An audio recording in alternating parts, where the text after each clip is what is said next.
This is It Was a Thing on TV. Total Red Man has ever done something like this to me! It's, time! Ladies and gentlemen, I give you the dregs of humanity! Episode 255, submission number 2223, Kung Fu, The Next Generation. Kung Fu, The Next Generation was an episode of CBS Summer Playhouse, a showcase of unsold pilots that aired on June 19th, 1987. Well, picture it, guys. 1987. And the powers that be have decided to take a beloved television franchise from the past and reboot it for, and now I'm quoting, The Next Generation. Why are we talking about Star Trek The Next Generation? We are not talking about Star Trek The Next Generation. Oh. Well, what are we talking about? We are talking about the 1972 series Kung Fu. A minor hit for ABC, it follows David Carradine as a Chinese monk named Kwai Chang Caine, as he finds his way to the American West and dispenses justice with a side of philosophy. You know, I never saw the original Kung Fu, and I had no idea what it was about until today. You had no idea what the original Kung Fu was about? No! I never knew what it was about. It was about a Shaolin monk named Kwai Chang Caine who travels through the American Old West, dispensing justice while looking for his half-brother, Danny.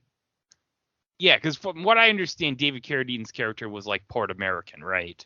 Yes. Okay. But unlike his brother Danny, he was brought up in a Shaolin monastery, learning the ways of the fist.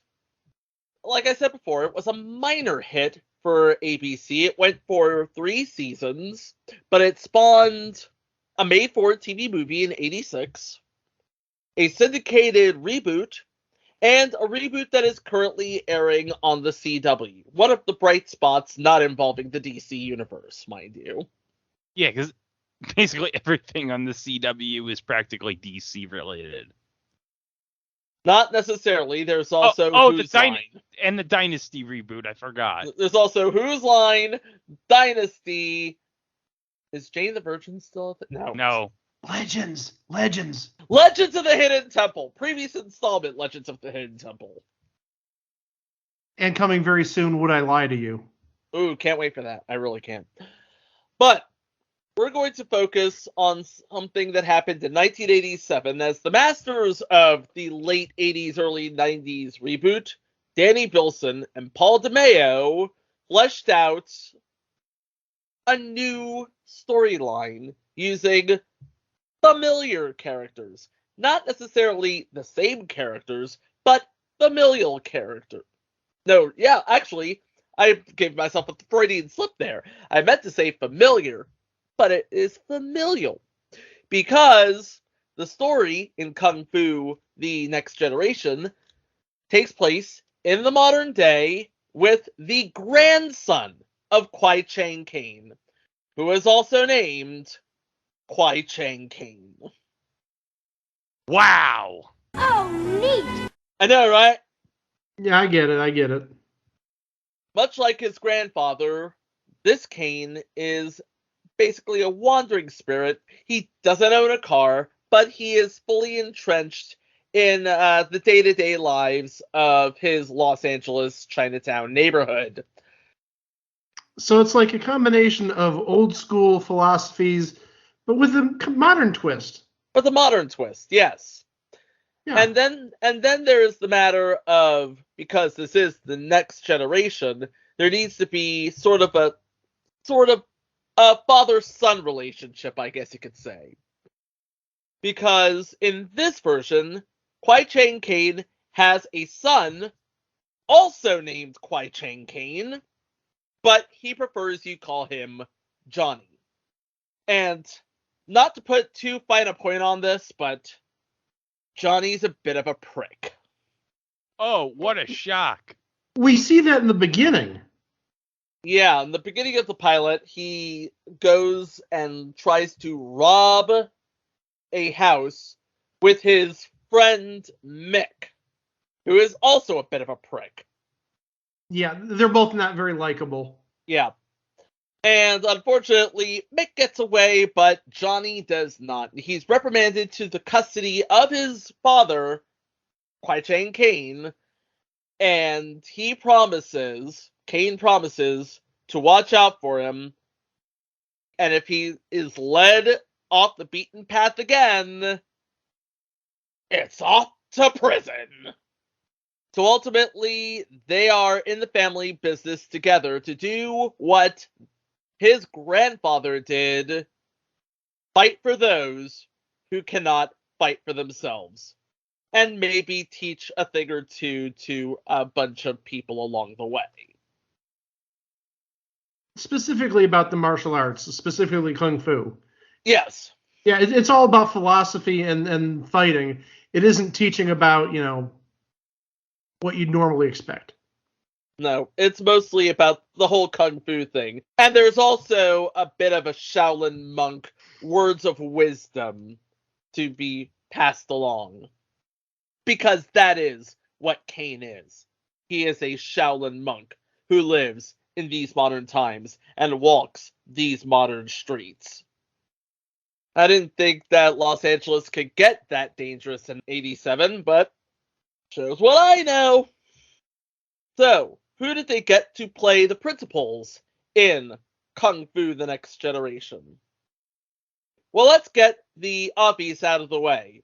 Remember, a year ago that there was a TV movie starring David Carradine, the original Kwai-Chang Caine, and that sort of kind of set the stage for the events to happen, in Hollywood regarding the Kung Fu franchise in the year that we're talking about. But interestingly enough, when pitched with the pilot for Kung Fu The Next Generation, David Carradine says, "You know what? I'm good." David Carradine said, "I'm a little tied up." Good night, everybody! Oh, jeez. This is asphyxiation joke. I have to find out what he was busy with, because a guy like him has to have been busy with something. I'm on the case. Thank you. We know for a fact it wasn't Death Race 2000, because that was way too early. 1987, he didn't do a heck of a lot. I'm just taking a look at all his 1987 credits here. He was on one episode of Night Heat. He did a movie, Six Against the Rock. He was in the Heartbeat video? What? Wait, the Don Johnson video, man playing dice. The Don Johnson video that we already covered? Mm-hmm. I'm going to guess. I'm going to take a look. Yes. Yep. But also, he was in something called the Misfit Brigade. But a year before, he was doing North and South Book 2, so that would probably explain it. And confirmed it is the Heartbeat video with Don Johnson. Oh, wow. Okay. And North and South Book 2, the epic sequel to the original North and South. Yeah. This didn't have Patrick Swayze back, right? I don't believe it did, but I will look. It had Kirstie Alley, David Carradine, Mary Crosby, Leslie Ann Down, Jonathan Frakes. Oh, great. Oh, so you have Savick and you have Riker in this. Mm-hmm. Kirstie Alley, she played a barkeep. She played an expectant mother. She played a Klingon. No, she didn't play a Klingon. She played a Vulcan. She played a Vulcan, and she also played Match Game. And Password Plus. I gotta say this. Hashtag 22,000 big ones. You bet 22,000 big ones? He just wanted to hear Trebek saying 22,000 big ones? Yes, I did want to hear that. But yeah, David Carradine was either too busy or couldn't be bothered with this project. So it fell upon a man by the name of David Darlow to play Kwai Chang Caine. But he didn't play Kwai Chang Caine. He played his grandson. Again, also named Kwai Chang Caine. And David Darlow, aside from being that guy from that thing, is also more of an acclaimed stage actor than anything else. Well, you're right. He didn't appear in many TV series as like a full-fledged regular. From what I see, the only TV show in which he appeared in 3 episodes was Barnaby Jones. Ah, Mr. Barnaby Jones. Buddy Ebsen as a detective. And Lee Merriweather, can't forget about her. A Quinn Martin production. But was also in 2 episodes of Barney Miller, an episode of Dallas, an episode of Buck Rogers, an episode of Simon and Simon. You sort of get the idea. An episode of Early Edition in 2000. He was that guy from that thing. And more recently, 2 episodes of Chicago Fire. Mm-hmm. Playing 2 different characters. Go figure. But playing the role of Johnny Caine. Oh boy. This is the great-grandson of David Carradine's character. Yeah, the great-grandson of David Carradine's character was played by the son of Bruce Lee himself. Eric Draven, the Crow himself. The late, the great Brandon Lee. Yeah, the late Brandon Lee. What can we say besides that? Nothing. Nope, I was expecting, react. No. There is no react. He's a legend. Yeah, untimely death, but, I mean, the Crow, that's what he's always going to be known for. Mm-hmm. Legendary role. But hold on a second. Guys. This isn't the first time we talked about Brandon Lee, I just realized, because he was on O'Hara. He was on O'Hara. Mm-hmm. Yes. Okay. This is what I was trying to find. Brandon Lee in 1989 was in a movie called Laser Mission. And do you know who his co-star in the movie was? Who was his co-star in the movie? Ernest Borgnine. Oh, jeez. Do you know what that means, guys? I masturbate a lot. He had his bird in his hand. We know you do, Ernest. We know you do. We know. These are facts. These are facts. And his widow just died within like the last month, so Oh, let's be nice. right. Yeah, Tova passed away. R.I.P. Tova Borgnine. Yeah, you remember her from selling some sort of crap on QVC or HSN or some home shopping network, but yeah, she was Ernest's widow. Yes, Uh-oh. yes it was. But not the only name on this show was. Yes. Yes, we have 2 known entities on this show. First one, I know you'd know her, Mike. Play the role of Lois Poole, Lieutenant of Police, Paula Kelly. The first public defender on Night Court. Yeah, she was only on, I think, the first season. She was only on the first season. But hey, she had 1 good week on the Match Game Hollywood Squares Hour. And this has been your Match Game Hollywood Squares Hour reference. But also, we're going to talk about one of her replacements in the next episode. Oh. Spoilers. No, I just said one of her replacements. I didn't give any names. Yeah. Ellen Foley. Anyway. Oh, I wish.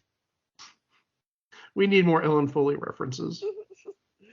And play the role of Johnny Caine's best friend Mick was Miguel Ferrer, who up until now was known mostly for playing that bastard from RoboCop.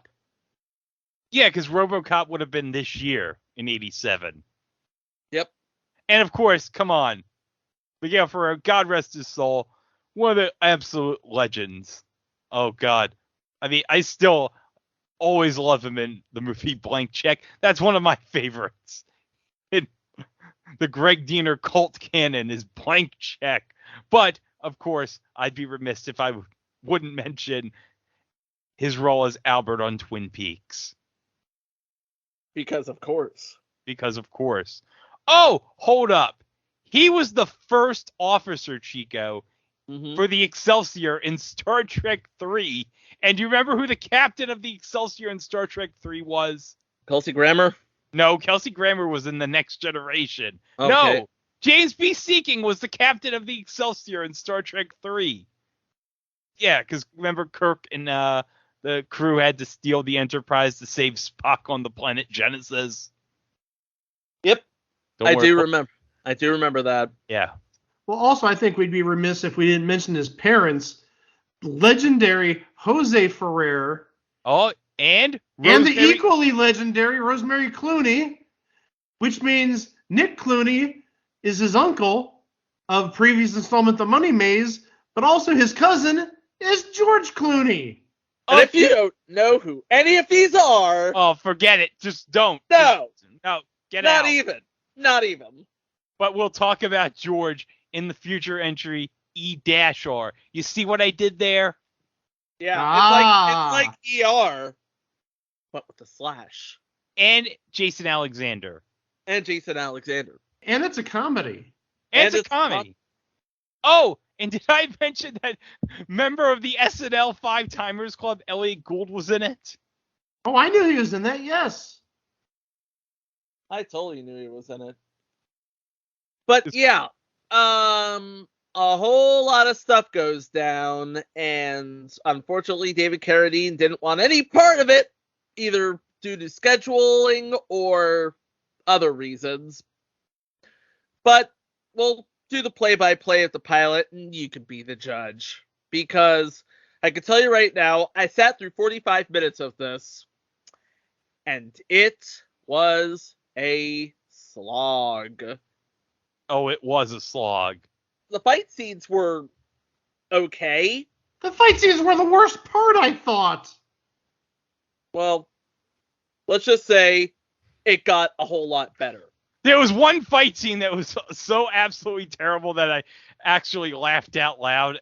It's near the end, so we'll get to that. That's, I think, what I'm talking about, because at the end, the fight scenes were really, really bad. Oh god, yeah, they were slow. It's like to call them fight scenes would be an insult to the concept of the fight scene as we know it. Well, it's more than just slow. It came across as really fake. Yeah. We're getting ahead of ourselves. Let's look at Tim and Daphne Reed, because again, part of the CBS Summer Playhouse, we get Tim and Daphne Reed on the set of Frank's Place. Future entry Frank's Place. Mm-hmm. We begin with a scene that looks like it's straight out of the 70s Kung Fu. In fact, yeah, that is a scene from the 70s Kung Fu. This is basically the open. And much like his grandfather, the ghost of Kwai Chang Caine walks out of the past. And his great-grandson walks into a house that isn't his. Well, also, don't forget his accomplice, Mick. That bastard Mick. And he's really slick Mick. They ought to call him Slick Mick. It's like, do you even know why you're robbing this place? Because it's there. It's big, it's bold, and it's there. So they scale the wall, they come outside, they trip the alarm, and... Uh-oh.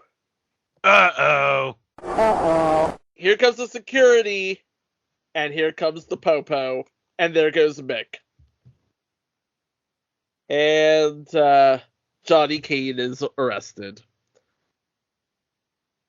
Meanwhile, on another side of town, Kwai Chang Caine the Younger is going on a walk, much like his grandfather Kwai Chang Caine the Elder. Did you notice in his hand he was holding a grasshopper?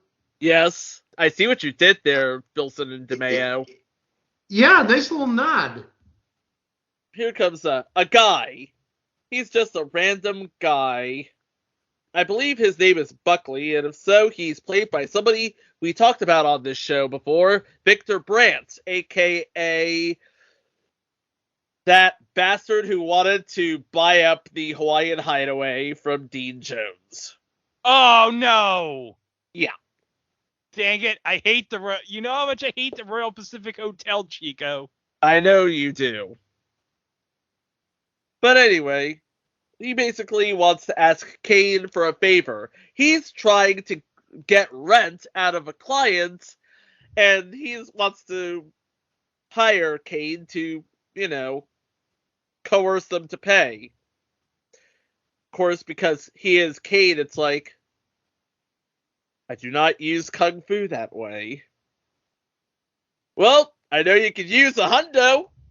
And, of course, principle is more important than money with Kane the Younger here. And we get a phone call from the police asking about his son, and we have a picture of the family.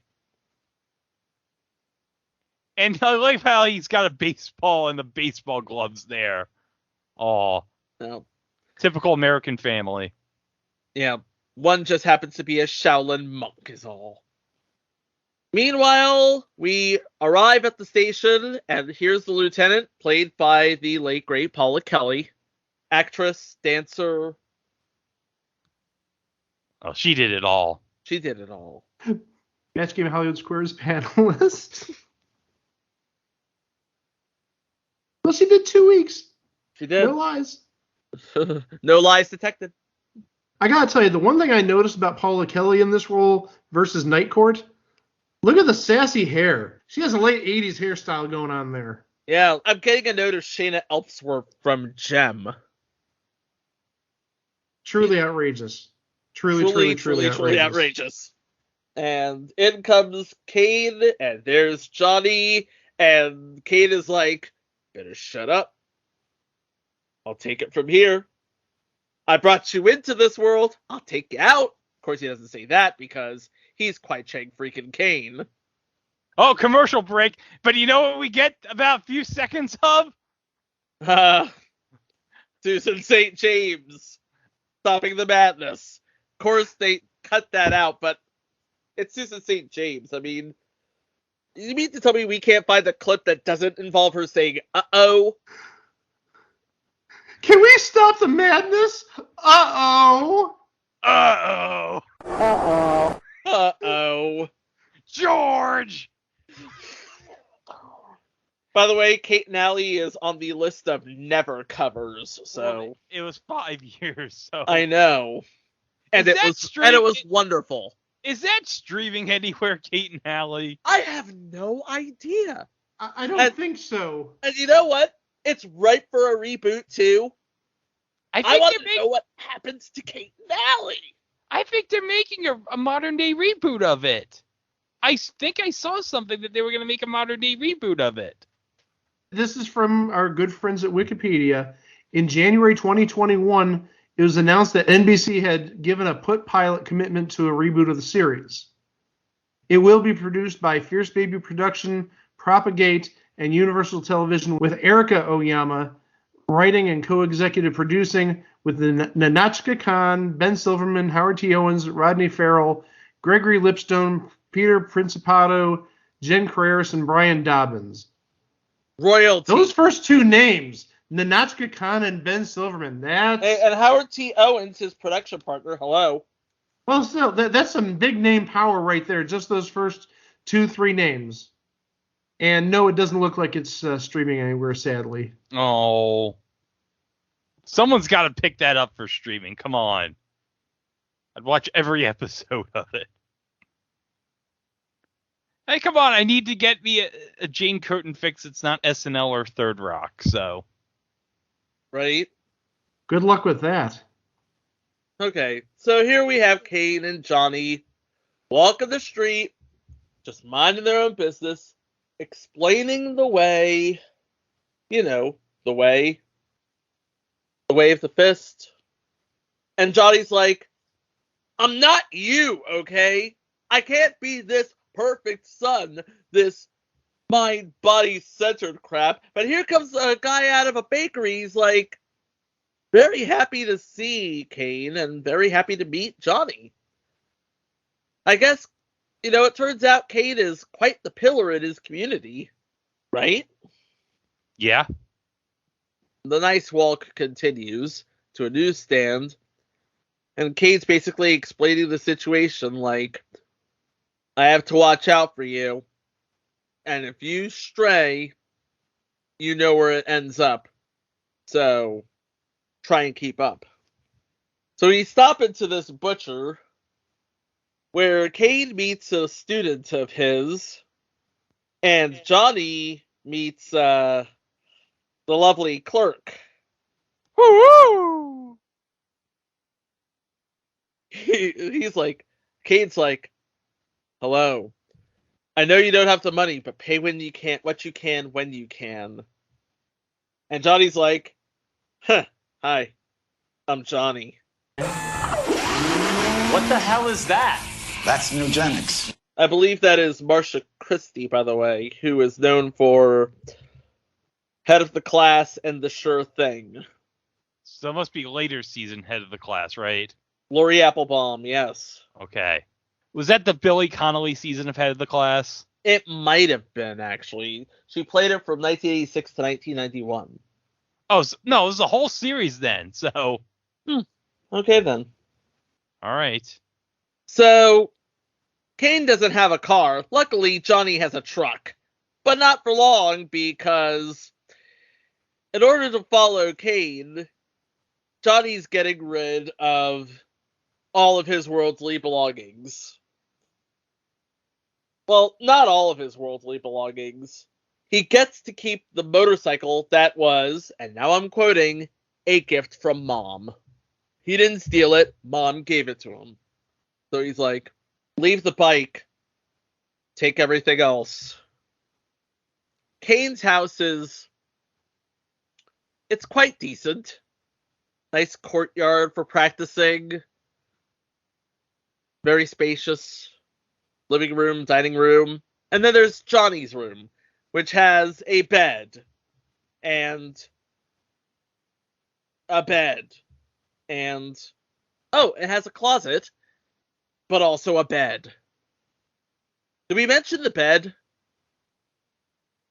Yeah, it's a very minimalist room. No TV, no stereo. Well, he does have music, though. A flute. And he's all like, do I look like Lizzo to you? Throws the flute at Kane, and Kane catches it, and he's like, you respect this flute. It belongs to your great-grandfather. But, Dad, it's not a CD player.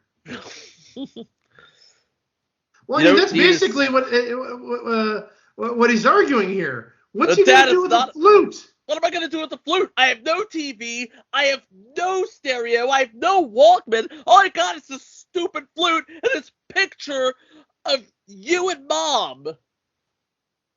And really, when we say flute, we should mention it looks like a bamboo kind of flute. It's shakuhachi, if you will. Although that is Japanese and not Chinese in origin, and I do apologize for that. But basically, Johnny's like, I'm sorry I'm not your perfect son. And I bet Mom's sorry she's not the perfect wife. Feel like I'm in prison. And Kane's basically like, you can come and go as you please. The door is not locked. Yeah, that's something that we should mention is his house does not have any locks.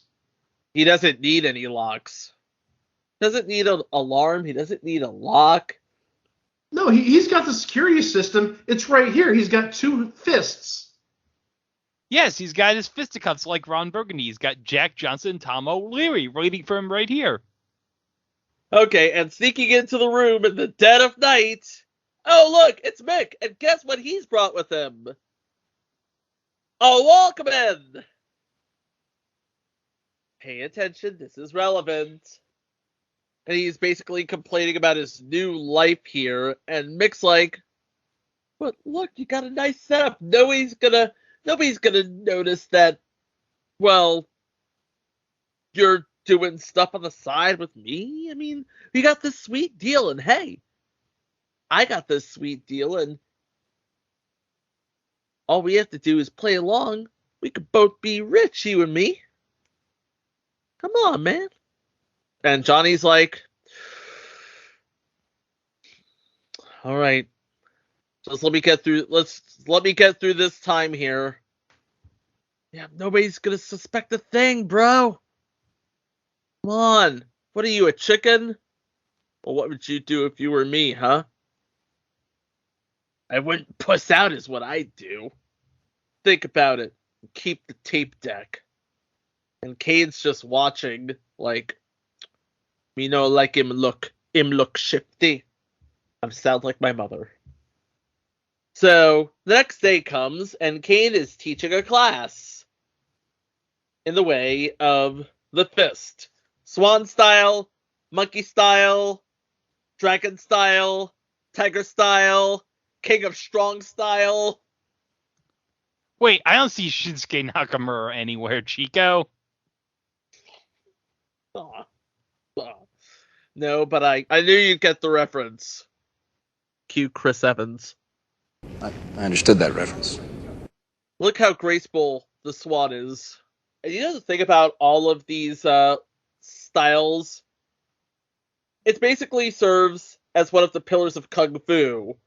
The human body is a vessel of God and all of his creatures. Or, something like that. Yes. And that's what makes, what they're doing here so incredibly perfect. And it seems like they're all moving discordantly, but they're all moving according to their discipline. So it makes perfect sense what they're doing. But one thing that doesn't make perfect sense is why Johnny would like to challenge his father in a stick battle. But it turns out, Johnny knows how to wield a stick. Johnny knows how to catch his dad off guard. Yeah, Johnny knows how to drive a stick. I'm sorry. Anyway.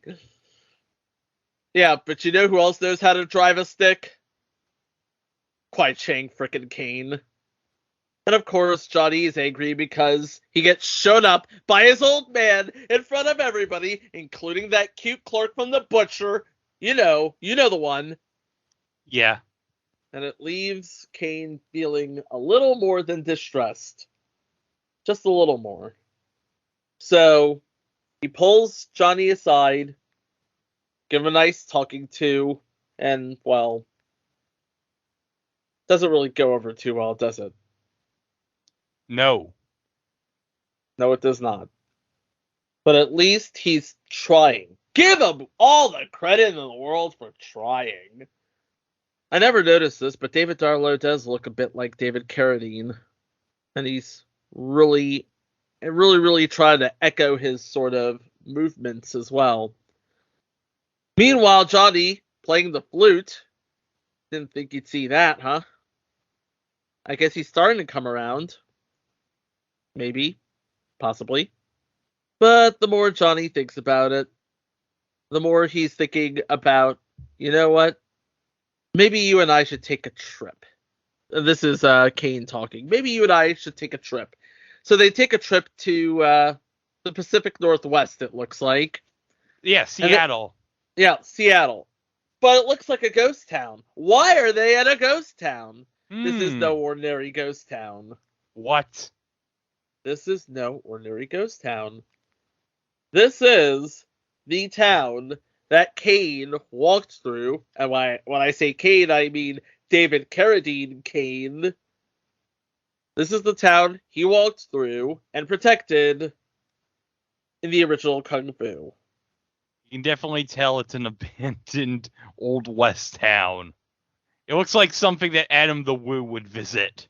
First ever reference to Adam the Woo on this podcast. I have no idea who he is. Oh, you have to watch Adam the Woo's videos. They're great. Hey guys, Yeah. if you listen very carefully, you can hear Alex Cord talking about the city here. I can hear Alex Cord narrating every motion they're doing. This looks like... Where's the old prospector from Mad Dog McCree?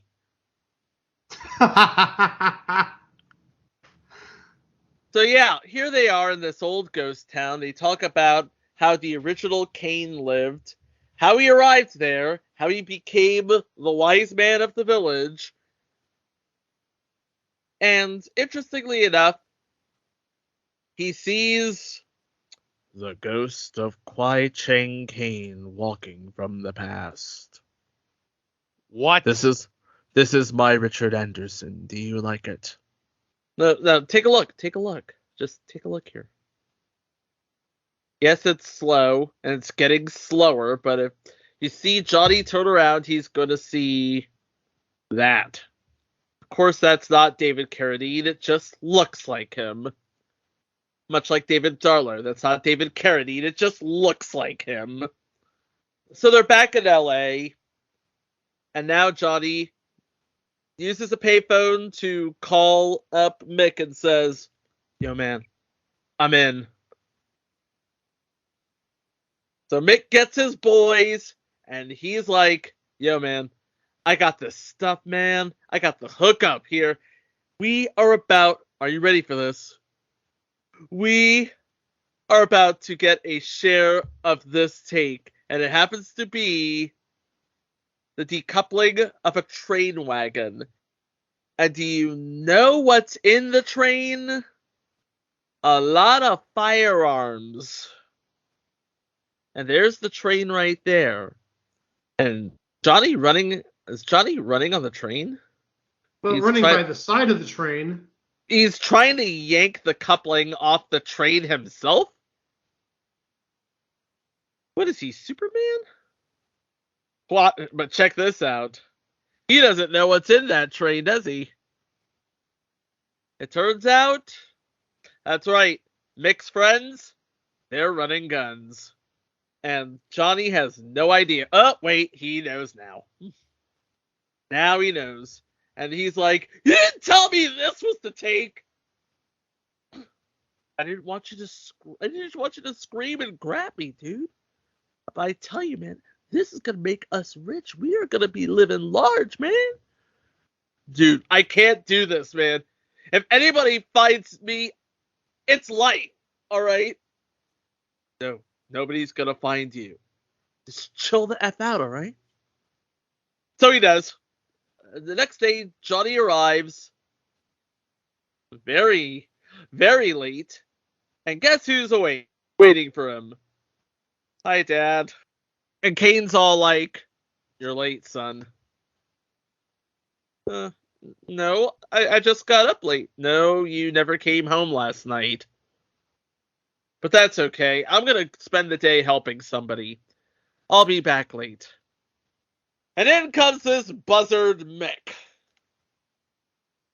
And he's offering Johnny one last chance to get with the program, basically.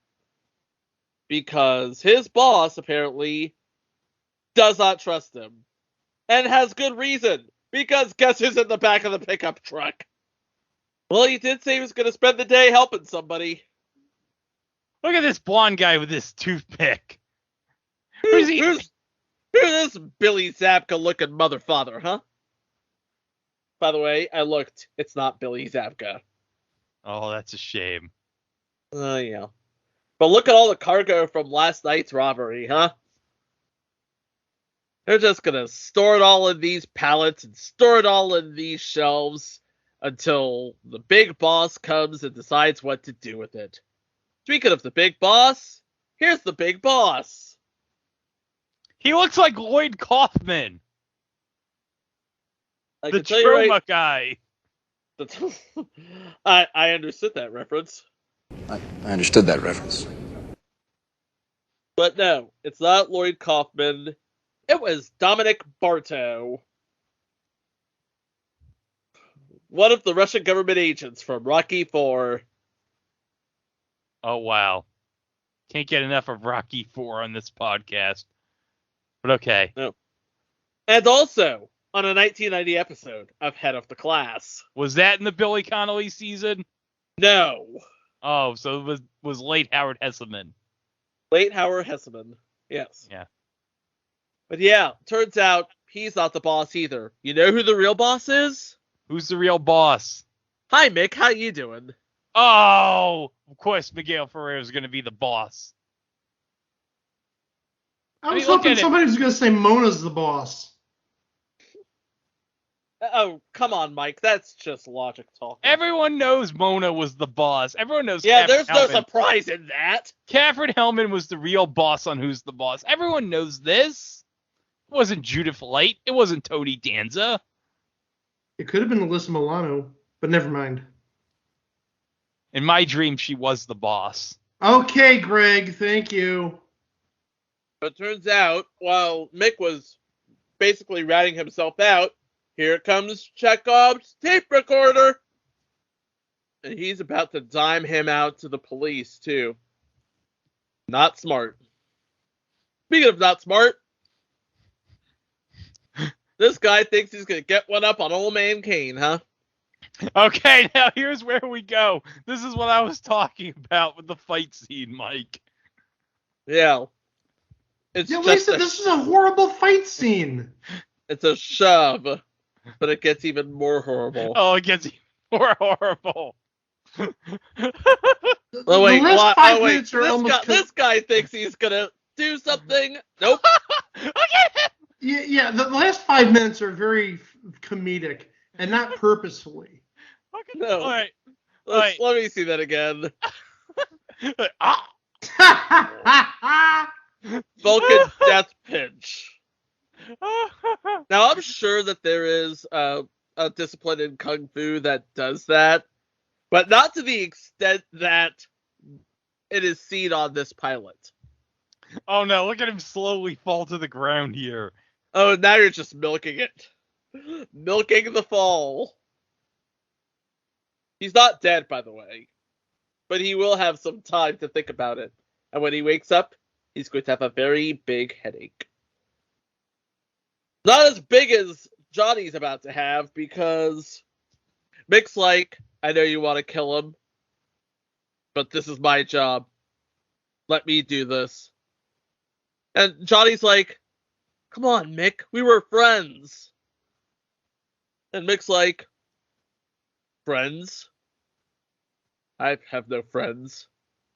I've got business partners. Sorry, Johnny. You break my heart. Speaking of things being broken. I'm sorry, that's so fake. Right there. Yep. Oh. It's like, yeah, it just the box falls on his neck, and yeah. Sorry, the most accurate part of this fight scene was that kick right there. Oh, the kick. But only because Brandon Lee is Bruce Lee's frickin' son. It's in his blood. It's in his DNA. How come they didn't show more of him, huh? But no. They only show a bunch of... They show a bunch of gunplay. Bunch of dodging. Come on, Brandon. I know you. I know you're better than that. And then the guy with the toothpicks, like, loading his ammo. He can't get it in on time. And then, oh my God, he just jumped. He literally got the jump on him. Oh. Through the ceiling. It's over, Mick. Doesn't seem over to me. Boom. Yeah. No, seriously. It's over, Mick. And Johnny's like, Dad, how did you know I was here? Takes one look at Mick and says, welcome to the family business. Wait, the family business is a takeout business? Oh, jeez. Yeah, I guess you could say that. I figure you do a good takeout business. Good takeout business. Yeah, we do a good takeout business. Takeout business. So everybody who isn't being carted off to prison is being carted off in an ambulance. All thanks to the team of Kwai Chang and Johnny Kane. And as long as they're willing to work with the police, trying to stop the crime and all, we can drop some charges. Maybe drop all of them. And if Old Man Kane can trust Johnny, and Johnny can trust his father, then maybe, just maybe, we can be a family. And I guess they do. I guess? That's the pilot. That's the pilot. Yep. But hey, Tim and Daphne are giving you the 1-900 number like we said in The Infiltrator. If you like it, call 1-900-220-2311. And if you didn't like it, call 1-900-220-2322. Remember, calls are 50 cents on landlines. Just call the number and be all like, hello, is this Wake Martindale with my murdered vacation? I've been sitting here 31 years waiting for somebody to call. But there you go. That's the pilot. CBS, of course, burned this off in the summer, but really, they took one look and said, pass. Yeah, it's easy to see why. Very easy to see why, but I imagine because an idea like this doesn't just go away. Because this was 1987. Warner Brothers took 5 years, retooled the pilot, added some things, deleted some things, got David Carradine on board, managed to secure a pilot for syndication in 1992, and sold it in a package deal with Time Tracks and later Babylon 5. The end result, they cut costs by taping it in Canada, and David Carradine and son Peter, played by Chris Potter, go around Northern California fighting crime as only they can. Old Man Kane, the wise Shaolin monk, and Peter Kane, the streetwise police officer.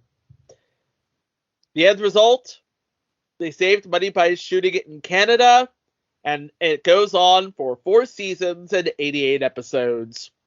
Warner Brothers played the long game and won. But Kung Fu: The Next Generation, let's just say it didn't really make any waves. I mean, Miguel Ferrer, he was doing fine.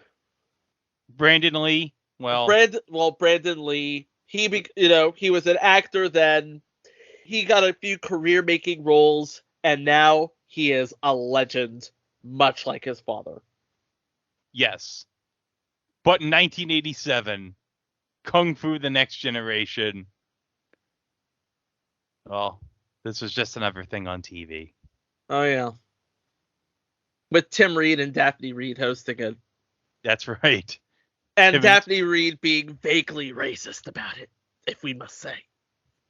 But, again, I mean, the show would try again in syndication and you get 4 seasons out of it. We talked about this. And it was actually one of my favorite shows growing up. I always made time to watch Kung Fu: The Legend Continues. And I still make time to watch the CW reboot, which is now in its 2nd season. And has just been renewed for a 3rd. Oh!